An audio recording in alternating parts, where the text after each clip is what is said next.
just going to have an open discussion because pretty much what I want to talk about is the space war, the alien threat, and a little bit about a prophecy and about the New World Order also. But for the few that may not know who you are, which there's not many out there who shouldn't know who you are by now, tell us a little bit about you and how you got interested into the wonderful range of research you study. Well, it's amazing to me how far it has come. It's an incredible ride and just been an amazing journey all along. I am a traveler by trade, wandering around and enjoying life as I became knowledgeable of an agenda around us and at the same time a miraculous existence. And so eventually those two met in the middle, where I realized that those that were in control of us were doing so through miraculous means, or what we call magic. And so I took that knowledge and I started to just follow the threads and follow everything I could about it. I found out my family was involved in certain levels, you know, my dad chasing flying saucers, or being worshipful master of the Freemasonic Lodge in Kaiserslautern. And it all came together to a point where I started telling people what I thought was going on and where I thought things were going, to the point where I told a number of people back in Lawrence, Kansas that, hey, there's going to be a major terrorist attack on 9/11. Don't freak out. This is for your reaction. And it was from that moment on that I realized that I was onto something, because I had not only predicted 9/11 as a date, as an event for a false flag, but I had also predicted W would be forced into office. And I did this using Kabbalistic ciphers, because I learned that the Freemasons, the ones that have crafted and created our very nation, the ideas of nationalities, were practicing this Hebrew mysticism. And this just opened a door to me to where I just started spewing all this stuff about how I saw the world, because I could see the cipher in everything that they did. And in doing this, I was eventually asked to go on television and start talking about it. So I did. And that's what's brought me here to you. And thank you very much. And I have been hearing all sorts of things about the oil spill here in the Gulf of Mexico, because I live in Louisiana. Many pick on my accent, but hey, I live in the South, and that's how we talk down here. But I'm just messing. But what do you think is the deal here? Like, could there be some sort of other agenda behind this? Well, there is a plain agenda for us to be angry, to be feeling as if we are powerless, and as if the world is crumbling around us, which it is. So there is an agenda in that they take advantage of any dire consequence and use that for their own means. Is this a conspiracy? Honestly, there's not enough information to look into this Deepwater Horizon yet to state that there is a conspiracy. There's, of course, some weird trading going on, Goldman Sachs pulling short on the Gulf, and some shenanigans for sure, as if someone knew. And then, of course, there's a lot of synchromystics out there that are looking into Hollywood and how they project what could occur. And we have this film, Knowing, with Nicolas Cage, our favorite Freemason from National Treasure, right? And in Knowing, they absolutely show the exact scenario of what just happened. You can't tell one news report from the other. It even looks the same in the movie. And, of course, this being a long time, or I don't know when Knowing came out, at least a year before this occurred, of course. And so there's that scenario, and that's rather strange. Well, I don't know if you checked out CNN today. It's also on Infowars.com. It has Ted Turner talking about the Gulf oil spill, and the title, they have it titled, CNN founder Ted Turner says the recent oil spill and coal mine disasters could be a message from God. This is coming from Ted Turner, and I'm getting off subject a little bit, but I'm kind of new into this research. I'm 24 years old, and I've been researching for about 3 years now. And when I used to watch, because you know Ted Turner used to own WCW, right? Remember the World Wrestling Championship, whatever? I don't know if you remember whenever they used to have a group called the New World Order. Yes. Do you remember anything about that? Oh, absolutely. Yeah, and even it really. Sure. yeah, I'm sorry, Freeman, but No, it go ahead. really it whenever I was looking into this, I was thinking, okay, Ted Turner, he's one of the richest men in the world, and of course he's part of the Illuminati, the elite of the world, and he created this group on his show on TNT. I think it was TNT back in the 90s, called the New World Order, which had Hulk Hogan and many other people in it. And one of their signs was the horn. When they put the horn up and they connect them together. And I'm just saying, like, because then I was a kid and I didn't really understand all that stuff. But now, since I've been researching this stuff, I'm like, wow, all this stuff comes together and it fits in like a puzzle piece. It absolutely does. And you've really, really got to wonder. I'll tell you, sometimes I'm afraid to talk to very fundamental Christians with what I know, because I see them playing these sides against each other. But yet, when you look at the puzzle and you start to put the pieces together, it will make you wonder if we're dealing with revelations, with Satan, with some sort of biblical proportion type of story. Yeah. When you start to recognize that you take the satanic symbols and you see 666 encoded in everything, or Lucifer, and by this I mean that Fox, 20th Century Fox, Fox TV, Fox Mulder. Fox is the only word that equals 666 in English numerology, because F being the sixth letter, O being the 14th one, or 15th, 1 and 5 being 6, and X being the 24th, being 2, 4, 6. So you look at that, you look at the bit and apple on your Macintosh, you look at Volkswagen's logo, which when you take this all back to Hebrew, as I was saying, then it is 666 with 3 V's, because V is 6 in Hebrew. Or when you look at Phoenix Pictures and they strike a friction match with Arnold Schwarzenegger playing a clone, a friction match is a Lucifer. When we, and you could go on and on and on with these satanic gestures that we see every single day. The star and the shell of Texaco and Shell are signs of Venus, and Venus is Lucifer, so more Luciferian. So when I look at the picture and I see them actually trying to fulfill revelations, actually taking on names from Revelations, the members of Skull and Bones like HW and W, John Kerry, had taken on names from Revelations.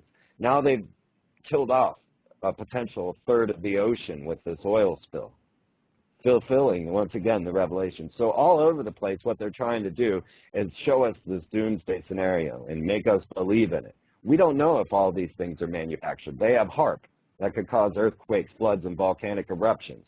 They have the HAARP transmitters all over the globe, so it doesn't even need to be the one in Alaska. It could be ISCAT, it could be Sura in Russia.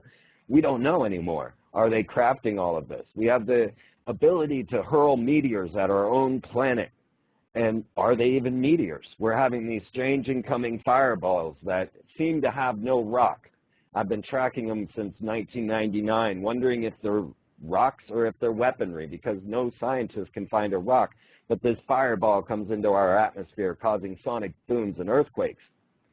This is where we're at in our technological advancement, and we're also dealing with an esoteric brotherhood that is following a Revelation script, an Armageddon script, if you will. Exactly, and I'm glad you mentioned all that, because it kind of ties into what I've been thinking about a lot lately. To me, it seems like people are waiting a savior or a messiah figure to fulfill biblical prophecies and other prophecies around the world. But, like, I believe it's actually people, us, who create these prophecies instead of fate. Why do so many people get so deep into these prophecies about the end of times, the end of the world? It's their only hope. They've never been presented with any other solution. And it's a victim mentality that, whether you like it or not, most register that it was a dark priestcraft that grabbed a hold of the concept between life and death and used that against the people. I mean, we certainly see it in the Vatican. And once again, they just put the Lucifer telescope in Arizona. When you start to see, you start to see the whole picture, then it becomes a control grid, a controlling mechanism, because we have that question, what happens when I die? And when you look at propagandists such as Walt Disney, and you see that the very first question they want to impregnate into that young child's mind is death. Why did the mommy die, mommy? You know, why did that evil fish eat little Nemo's mommy? Where do you go when you die? And at that moment, the priestcraft has control. And you'll see Disney using those methods often and over again. And of course, they were connected with the Nazis back with Wernher von Braun. They were connected with Nazi propaganda and even American Nazi propaganda, if you want to take it to that route. So now they have us all set in a victim mentality, waiting for a savior for 2,000 years, and constantly using this because humans don't kill. We are not typically this barbaric tribe that Hollywood and the media tries to make us out to be. That we kill for good reasons. So when you go into the military, you're not going in there because you want to slaughter and maim people. You want to go in there because you have this idealism that America is the greatest and needs to slaughter everyone else. Or maybe you're not even thinking about the slaughter that you're going to be asked to do. Maybe you're just doing your political duty. And so we are always sold on this lie that it's the right thing to do, that being the vengeful hero right now is the right thing to do. And no one's willing to take on the path of the Messiah. But that whole plan will be used against us as well with, once again, technological means most likely. We have a few Messiahs running around right now. One main one, of course, that comes to many people's attention is this Maitreya, coming through Share International, strangely enough, made his appearance in Kenya while Barack Obama was there. And the Maitreya is to be heralded by a star, and people are seeing this star all over the globe and recognizing it as the new star of Bethlehem. And even Benjamin Creme, who pretty much is the PR for the Maitreya, is using this star to guide people to think he is a Messiah. And what we need to realize is the shenanigans or even the stage magic that's going on, because there was a Russian experiment to launch up this satellite. It was called the New Light experiment, and it was open science. Everyone was told about it, that they were going to launch a giant fan mirror reflector to shine sunlight back onto planet Earth to heat up regions for agriculture. And if you take this Maitreya star, then you can superimpose it right over this New Light experiment and see that it's once again a show. So we're caught in this matrix. So is this right around the same time of the Norway spiral you're talking about? Well, the star's been being reported for some time now. Do you mean the New Light experiment, or do you mean the Maitreya star? I'm talking about the Norway spiral back in December of last year. Is there any connection? I think the Norway spiral is something along the lines of what I was talking about with these false fireballs. Because there was a list of threats that were going to be made against the population of planet Earth to bring about a one-world government. And Wernher von Braun, the SS Nazi scientist that came over to America, worked with Walt Disney and NASA, started our rocket program, he said that there would be the Red Scare, terrorism, followed by asteroids, and then alien invasion. And it's been following this script exactly to the point that I was talking about Wernher von Braun and the next 9/11 being asteroids, and an asteroid nearly hit the planet. And then they warned us of this incoming death rock Apophis. So I think the Norway spiral, when you start to look at it now, what piece of the puzzle many people missed was the cloud of care that launched from the Wallops Flight Facility in Virginia, which is also known as Mars. And they launched this rocket, Minotaur, I believe it was, up into the upper atmosphere, about 137 miles into the atmosphere, which is right about where the International Space Station orbits. And they launched a cloud of what they called CARE, but it was the Charged Aerosol Release Experiment. And it was an aluminum oxide cloud that dispersed out of the rocket, and it looked like a giant portal opening in the sky with a blue spiral coming up out of it. And it was reported in the news up and down the East Coast, and people were going, I think it's aliens, I think it's aliens. Now, you could have watched the launch live on my website. The Cloud of Care I had been tracking since the day I heard about it. The Cloud of Care was identical to this Norway spiral in many ways, minus the spiral. And what we found was the charged aerosol release experiment was an aluminum oxide cloud that was released up into the upper atmosphere to test noctilucent clouds. But I'll tell you, this was launched by the military, by the United States Space Force. This was not some sort of scientific experiment. When we see the Norway spiral, we see many of the same effects. It looks like a rocket launched. It looks like the rocket spun aluminum oxide out of the side of its fuselage, causing the rocket to spiral. And that blue spiral that you see coming out, even Dr. Dimple, who is the head rocket scientist over there, saying that what you're seeing in that blue spiral is aluminum oxide because it's the base element for sapphire, and that's why it sparkles blue like that. But the curious thing is here is our military in America launching up rockets, throwing out aluminum oxide clouds. Now, one thing that I could think about was thermite. Thermite is aluminum with iron oxide. So what is it when you take aluminum oxide and perhaps energize it with a ionospheric heater or these ultra-low radio frequency transmitters like ISCAT? They're in Norvus, oh God, those Swedish names. Well, there is an antenna array directly below where this Norway spiral occurred in Tromsø, Svolvær, if I can get the name out. And so we have a connection with this aluminum oxide cloud with the radio frequency transmitter. Now, in that same thing, if I can carry on, we have the chemtrail campaign going on over our heads, and we know that what we have there is aluminum and barium. And aluminum, once again, you're breathing this into your system, a heavy metal that is making you an antenna for certain radio frequency transmitters, such as HAARP. And HAARP would then use these radio frequencies to alter your very morality, your state of being, your very health. And on top of that, the barium then is in your system, and that is used for tracking. So next to the HAARP facility in Gakona, Alaska, there's a large oil rig that has a giant ball on top of it, and it is a X-band radar which actually sees barium in systems.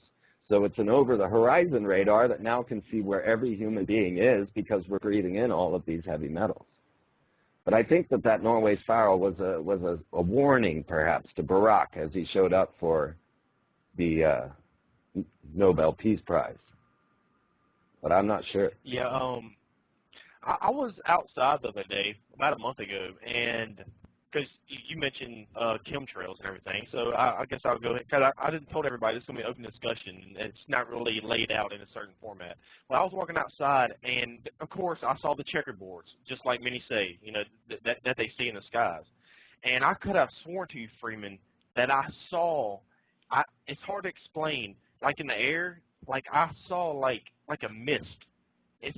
It's hard, it's not even really a mist. It was just kind of like something in the air that I saw.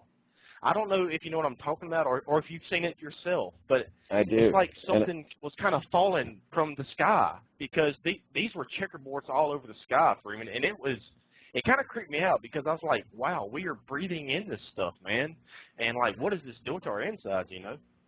Now, when you did that, did you make sure to check your health the next day to see how you felt? Do you remember? Did you feel lethargy, achy, sick, like flu-like symptoms?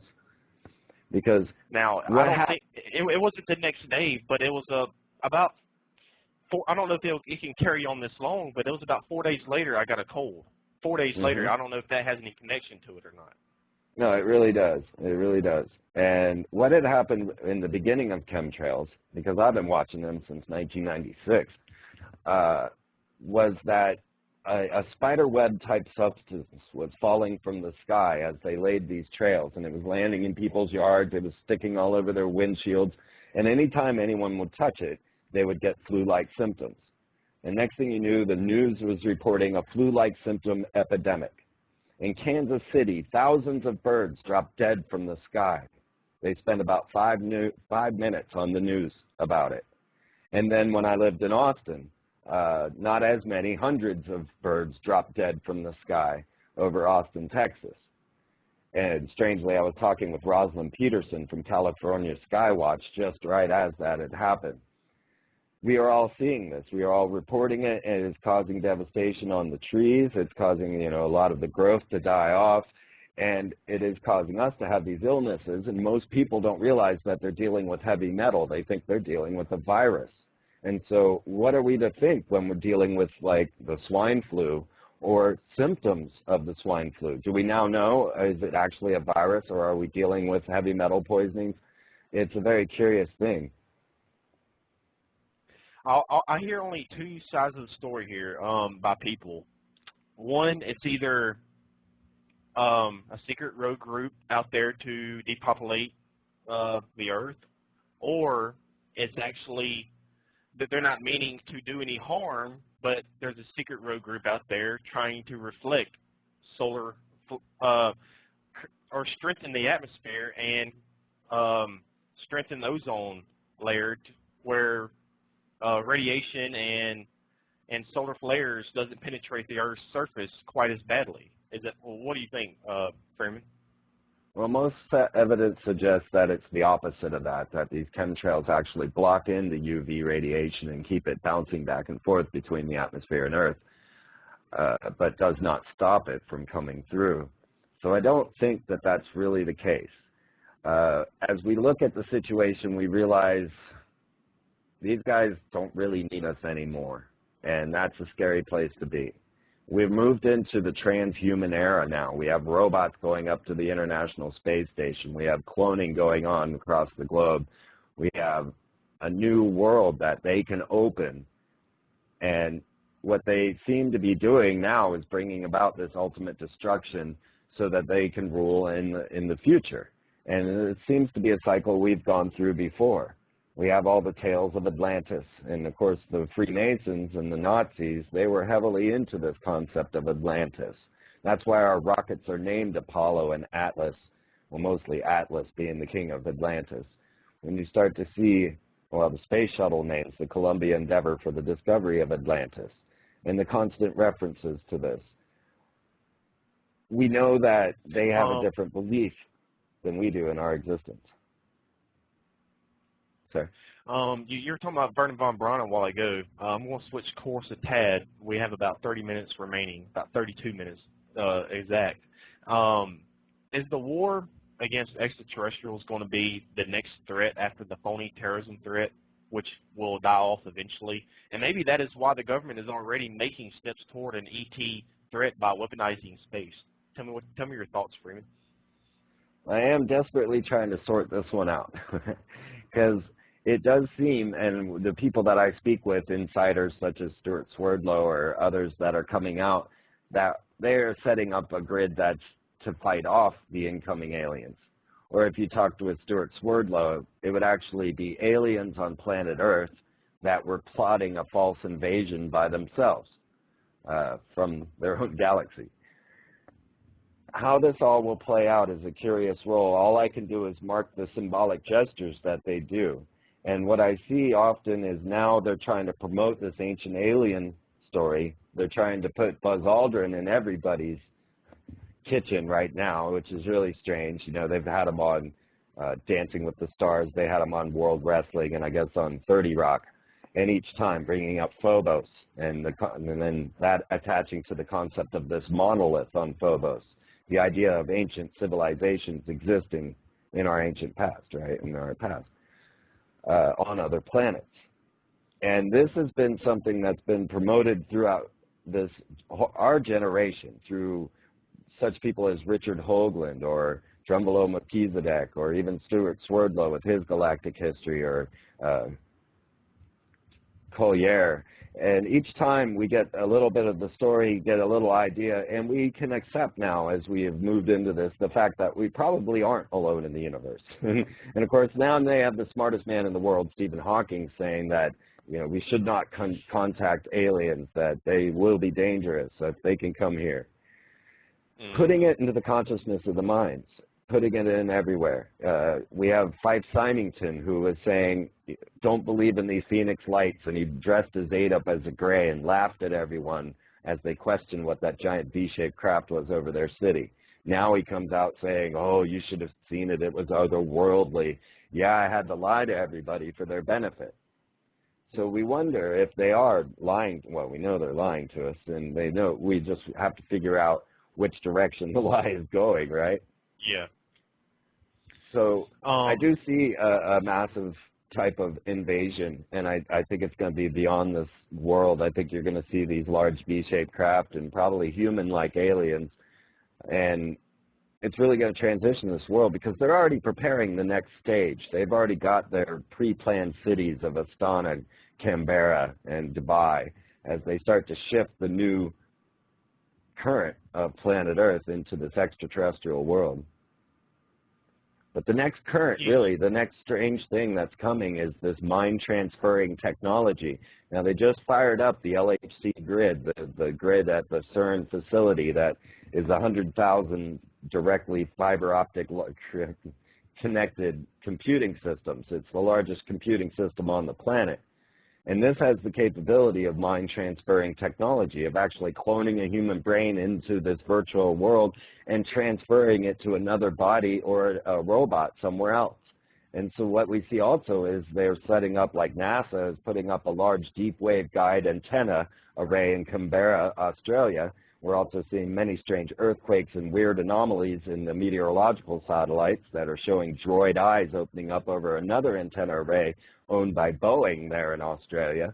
And what we have here is the potential, as they shot that Dorito commercial to Ursa Major, we have the potential of sending people's consciousness to another solar system, much like what we see in Contact of Carl Sagan. They've kind of shifted gears on the whole concept of extraterrestrial contact from being physical to being this type of mental transmission. And this really ties into the whole brotherhood scheme and how they have related and contacted and kept in contact with an Egyptian godlike group that they call the Nine, and that they are using this influence to guide civilization. I personally believe that, since we're speaking of these black triangles and everything, I personally believe that these black UFO triangles that are seen all over the world, such as Phoenix, Belgium, and elsewhere, are top secret black op aircraft. And many argue with me and say, no, they're extraterrestrial. No, I don't think so. I think they're government, some kind of rogue group out there. But do you believe that these black triangles could be implemented in a fake ET invasion whenever they do decide to carry on this project? Definitely. One thing for certain, you can go get the Anti-Gravity Handbook, and you can research for yourself all of the anti-gravity technologies. And I personally witnessed a large V-shaped craft, much like the one described in the Phoenix Lights, and it flew directly over my car in Utah. What I saw were blue plasma balls holding up a V-shaped craft with an orange-like hourglass light in the front. And these plasma balls would be exactly what were described in the Anti-Gravity Handbook. What anti-gravity would be using pocket-sized particle accelerators running on a gyro that then cause gravitational wells that make you fall in that direction. Now, we know this is possible because they announced that they now have a gravity tractor, much like a tractor beam from Star Wars. And the gravity tractor is hopefully going to try and save us from Apophis, is something that they're discussing right now. So we are at that point, yes, where we have a highly technologically advanced group of people on planet Earth with deep underground military bases, all the resources of the world. They've most likely been shipping all that gold and using it in their technologies, all the gold that's missing under the Twin Towers. And they've also, I believe, transported it up to the International Space Station, just as it was told in the ancient Sumerian tales of the Agigi, and they would launch the gold up there for the arrival of Planet X. Now we have all of the NASA bases opening up, and like I said, the Vatican just put in the Lucifer telescope. They have the IRAS, they have the Chandra, they have the WISE. They've launched 2 more solar satellites in the Solar Dynamic Observatory. They're watching for something, and it's something that we can't see. And it's possible that there's a second sun in our system and is a brown dwarf star, so therefore invisible to the naked eye, but visible to these satellites. They seem to be preparing for some sort of doomsday scenario. We've got the Doomsday Vault in Norway, and we've got all these deep underground bases, but you need to create a mindset. So destruction would not be enough, because they want to be the gods that rule in the future. And so therefore, they need to first create the mindset, the existence of this, then totally devastate planet Earth, and then come in as these savior gods and rule in that way. So it's all about creating the belief systems. That's what all of this psychological warfare is going on around us. Exactly. And I know about projects such as Bluebeam and others that are out there, and of course the terrorism, that's dying off. Yeah, I know we're still in Iraq and Afghanistan and other nations in the world fighting the fake war on terrorism, but are the elite ready to move forward, and are they ready for a fake extraterrestrial invasion, or do they need more time? Well, I think they're going to bring it to the brink of destruction. They need this biblical play to play out. And so what I see coming is a 4th of July move. I'm predicting the 4th of July because I try to show the ritual nature of this brotherhood, and that's how I predicted 9/11. That's how I predicted W. And I also predicted live on Alex Jones and numerous other shows about 10/13, and that one, was public. So there, you can see my public prediction on that. I also predicted the incoming asteroid in a way, because as I was saying, I was discussing it right before it happened. But what I see then is this 4th of July event, whereas the Vatican will make moves on the Temple Mount. And the reason I believe it'll be the Vatican and the Temple Mount is the symbolic gestures that I've been witnessing. So when we saw W meet up with the Pope, they met in St. John's Tower on Friday the 13th. That is the infamous 10/13 that was used in my other prediction. But we see the Pope coming forward and announcing that the Templars are exonerated of all their sins, that we find that he was actually secretly seeking into the Illuminati and the Templars back when the Pope was head of the Inquisition, still as Cardinal Ratzinger.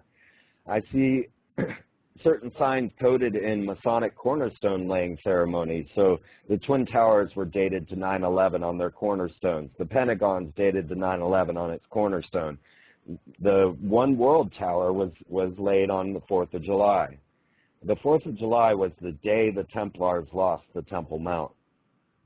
And this is actually what is being venerated in our holiday of this day, as far as I believe, because we live in a free Masonic nation. We established House Resolution 33 to state that we have Freemason Day. June 24th is Freemason Day, if no one knows, to establish the very fact that this is a free Masonic nation, crafted, created, and controlled by. And when you start to get them connected with the Templars, as you understand that story runs through, then you realize how this whole story plays. And so when the Pope makes a move on the Temple Mount, taking it from the Muslims, this sparks the holy war that Albert Pike, the head of the Freemasons, had projected. And this starts the whole of World War III. But America is slated to be the satanic force this time. We're the Nazis of this era. And so America will do dastardly things. We're going to do our military, our nation, our leaders, whatever they are, they're going to cause people to hate America. We see this already coming out in symbolic gestures where Barack Obama is given a priceless gift from Gordon Brown, and it's a pen box made from this ancient boat, and it's a one-of-a-kind thing, and he sends them back 25 DVDs.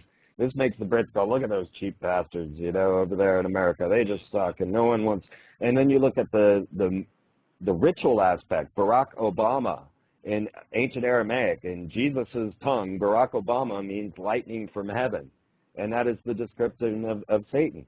He rides around in the beast, the limousine. When you play Yes We Can backwards, it clearly says, thank you, Satan.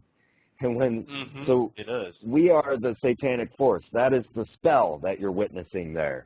Because when you perform ceremonial magic, you have to incorporate every part of the spell as much as you can. You want as much pointing in that direction. If you're calling on Mars, you need red, you need a certain odor, you need, certain things. So now America's satanic force. So I see us actually nuking Iran in the very near future to really get the forces to come on and attack America. I just don't understand how we can afford to be in another war, because the way the economy is right now, and we're already in tons of countries across the world, and specifically Afghanistan and Iraq. How can we afford to go to war with another nation such as Iran? They just sell you to another country. I mean, money is nothing but this evil spell. And as long as we continue to follow and believe that that's the true system that will keep us going, then we're doomed. And the quicker people realize that, the better. But money is nothing but a spell, and it's moving on from being even just a simple spell to being a true trap with all of our digitized money now. I mean, that's just a prison cell. At least with the paper pantacles, you had some liberty of where you could go and what you could do with it without being known and get away with it. But that very spell took life from us in the first place, and it's the reason that we are drifting away from what is human and moving into this warfare, moving into an endless war. And we see that Phantom Works at Boeing just released their brand new Phantom Ray stealth robotic fighter. When does it end? I mean, that can't be good. All I can see are visions of Terminator Salvation, right? Exactly. But money doesn't... Go ahead, Freeman. I'm sorry. Money doesn't really exist, and so therefore they don't really need it.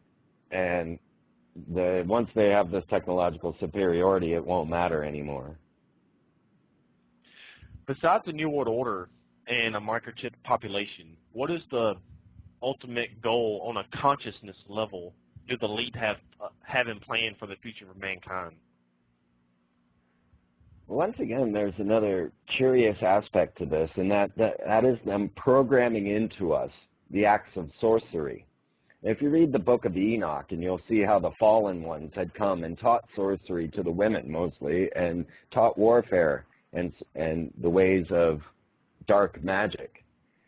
I see that same spell being cast on us right now with the ideas of Harry Potter, or even Beyonce in her performances, or Lady Gaga, are promoting this concept of a dark magician. And so I wonder if we aren't moving into this awakening, this transition of matter, where this next sun rises and we are then awakened into abilities that are dreamlike. And what they want from us now is to condition us to use this in a very egoistic way. And this would bring sure destruction to all of us. If we were then given the powers to manifest, then if they can control how we manifest, that's what they are doing at this time. So I wonder a lot of times, because we seem to be on this brink of both paths coming, either this New World Order grip or the ultimate freedom of manifestation. And I see them conditioning our brains to take it to an egoistic type of magic, or what's known as sorcery, instead of using the divine openness and allowing the universe to guide, or God, whichever term you prefer. It seems like they're moving at an incredible rate of speed, the lead of the world, and many say that it's because of 2012. Why do, of course, there are many theories about 2012, the Mayans, and people say it's the end of the world, but why do the elite always pick a certain date and use that certain date as an advantage to create a certain outcome? It is a curious thing. They are the masters of time. They're the masters of geometry. They're ones that have been practicing certain forms, shapes, and numerological advantages for quite some time. Magic is a very consistent system. It is a system of science, but it's a science of the divine, and so most don't believe in it. But these guys do. And so when they build things like the Bicentennial Mall in Nashville, it's absolutely designed as a seal of Solomon to bind spirits. And it sits on top of a Native American burial ground. And on that same note, we see as they kill off all of the Aboriginal people. And this, again, kills off a vibration force as they destroy all of the natural plant life and replace it, kill off the old growth and replace it. This is all vibrational warfare. But then I also see them doing such things as putting up paramagnetic antennas, which are basically some weird freak force that they understand that they can channel into their buildings to get the seething powers of Lucifer, as Manly P. Hall put it. We need to make sure that we're on the path, on the light side. I kind of got lost in the direction where we were going with this question. You had said the elite were rushing towards 2012. Yeah, and the elite always tend to pick a certain date. Of course, 2012 is particularly to the Mayan calendar, but it seems like the elite are trying to rush things ahead of time, ahead of schedule, for a certain date. Of course, they use movies like 2012 to put fear in us, and other movies such as Avatar and things like that, and they try to put these subliminal messages in us to help, I guess, to help them along with their agendas. And it seems like they always pick a certain date, and one that many researchers say is 2012 or around 2012. You know, between 2011 and 2015 is what I hear. Right. Yeah, I've definitely seen where the 2012 date has also been deciphered as December 24th, 2011. I don't think anyone actually has the full Gregorian understanding of that. I know the Mayans were running around saying, Jose Arguelles, please shut up and don't say these things anymore. But when I spoke with the Mayans, I went and performed a ritual with them at the pyramids at Tikal. They firmly believe that we were in for this major catastrophe throughout these next few years. And they're probably being proven right, being that there's a massive volcano erupting right there in northwest Guatemala, and of course all of the rest that's going on. And they firmly believe that the end was coming. But they also believe that we could transition this more smoothly through gratitude, by ceremonial ritual, by showing our love force to the world. Now, the Illuminati, they have this same type of belief system of controlling what is called the Shekinah, or the Holy Spirit, and they use different means, and that's where these numerological dates come in, or even just as significant numbers. Because 9/11, as it popped up in numerous films, everyone saw it in like Independence Day and on Neo's Passport. They saw 9/11 left and right, thinking that that would be a symbolic date for them, but it's more a symbolic number. Because 9/11 is the number of a Luciferian. It's the number of a sorcerer. If you skip 10, which is the holy God, the unity of the 1 and 0, and you become 11, then you are a sorcerer, because you're now a magician without using the love of God, without using the love of the this combination. And so 9/11 actually, throughout time, you can find it in many magical books, magical works of Kenneth Grant, of Aleister Crowley, of even Isaac Bonewitz, showing that 9 and 11 were these sorcerer numbers. And so it's not often, or it's not always a date, but the meaning of the numbers themselves. Just like Philip 66 equaling W, because 6 is V in Hebrew, that is a number that represents the fallen angels to them. And so when you see actually Phillips 66 has 6 points on the crest as well, it has a coded 666 in there, but the initial number is the 66, the fallen angels. The 1013 guess, you know, that I can only say was a guess, they do show all kinds of coded references and honors to this. So a lot of this as well is signs of allegiance, so that it's kind of a message to the rest of the world, such as when they announced the piracy of the Sirius Star, bringing everyone down to the Gulf of Aden. The Sirius Star is the very blazing pentagram that the Masons worship. Any brother would know this. Any person within the esoteric orders of even the OTO or the Church of Satan or the Freemasons would all know the meaning of the Sirius Star. When we attacked Baghdad, they called it the Shock and Awe campaign, and that's a play on that Shekinah, that divine Hebrew force, the Holy Spirit. And they used the mother of all bombs, the Moabs, to destroy Nebuchadnezzar or Saddam Hussein. So there are multiple reasons, but it's all ritual. Yeah. I need you to help elaborate this, because I'm sure you know more about this than I do. But I saw this somewhere about the the Monster Energy drink. Is Mhm. that Hebrew? The logo, the symbol on the Monster Energy drink, the three claw marks, is that Mhm. 666 in Hebrew? It sure is. I'm glad you caught that. Yes, absolutely. It's in everything, and that's when it starts to get freaky because you start to go, "Oh my God, is this real? Should I start, bowing down to Jesus really quick, I or know. is this some sort of spell to make sure that we are the satanic force? Is this the ritual end so that they could bring about their Maitreya or their risen one?" Because the story of death and resurrection is constant in Freemasonry. When you join Freemasonry, you go through a death and resurrection ritual. When you study the ancient Egyptian rituals, you do death and resurrection. Horus was the ascended child. And the magicians, like Aleister Crowley and the followers, that's high Freemasonry there. That's beyond what most Freemasons even know as Freemasonry, because most Freemasons don't realize they're practicing magic. But Mhm. Yep. we will see them Um. very clearly that they say this is the age of Horus.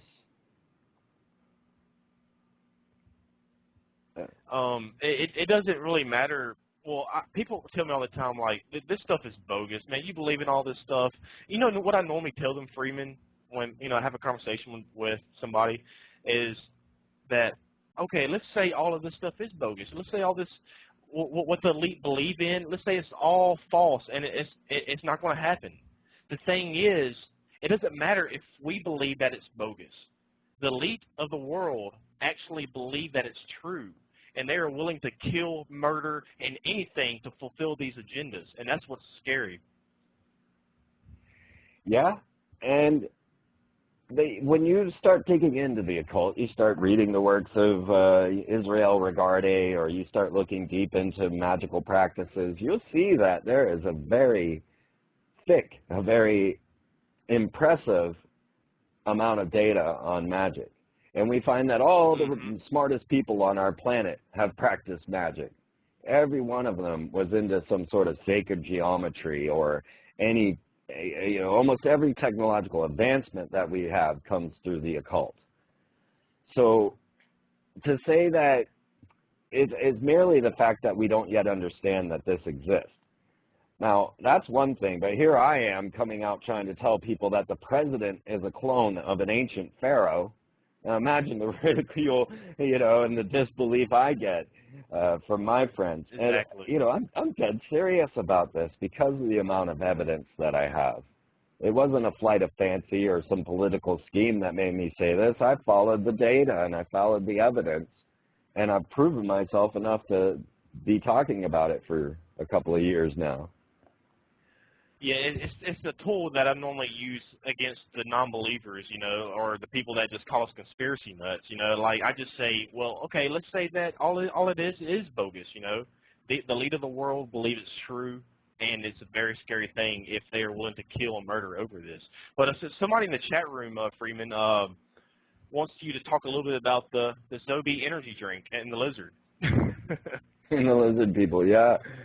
But, strangely enough, I had been tracking the merfolk, the fish people, the ancient fish people of Atlantis. And David Icke, he was tracking the reptilians. And unfortunately, I didn't publish, or I would have maybe been as famous as David Icke by now. But we were both on the same trail. We're both tracking the same thing, but he was coming up with reptiles, and I was coming up with merfolk. And it turned out that we were both correct on many levels. That if there were any reality to this, it would be both amphibian and reptilian in agenda. So when you start to look at the symbolism and the symbolic nature of our world, you will see this very amphibian reptilian stream running through and through. So I have found it everywhere I look.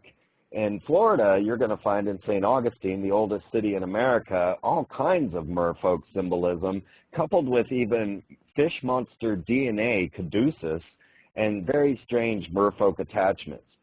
And of course, this is where we get our whole Cthulhu mythos. And there were some Cthulhu Necronomicon wearers there in the WWF as well. I remember in the New World Order, they were venerating Cthulhu as well. And this is a practice that the Satanists know about. This is H.P. Lovecraft type of stuff where he took the Sumerian tales and crossed them with these horrendous fish beings. When you start to look into the puzzle, you'll find that in ancient Egypt, there was the 9, as I was discussing. That's what Osiris, Isis said. And then you have the 8, which are known as the Ogdoad, and they are couples of amphibians and reptilians. And as you continue to carry on the story, you come up to the 21st century, and we have something known as exopolitics, and they state that there are 2 races in charge of planet Earth because they are both technologically superior, that they had to come together and rule together. And it was a fish race from Sirius and a reptilian race from Alpha Draconis. Then we look at our city-states, and we see that the Pope's dressed up in his daggone fish hat with a shell on his chest, and he is representing this cult of the fish merfolk. And then the city of London, they have the dragon. And then the very symbol in Egypt for Sirius, which is where the fish people were supposed to come from, is an obelisk, a dome, and a pentagram, which is what we find in each of these city-states, and we also find in nearly every capital in America. So are we venerating Sirius in our architecture? And of course, it was the Freemasons that put up there, and they do worship Sirius. Zechariah Sitchin that said that King Hiram of Tyre was one of the only people to be taken off the planet, like Enoch, and returned with this strange man that helped build Solomon's temple, and that is the very ritual that you go through in Freemasonry. So even the Freemasonic rituals could be extraterrestrial in origin.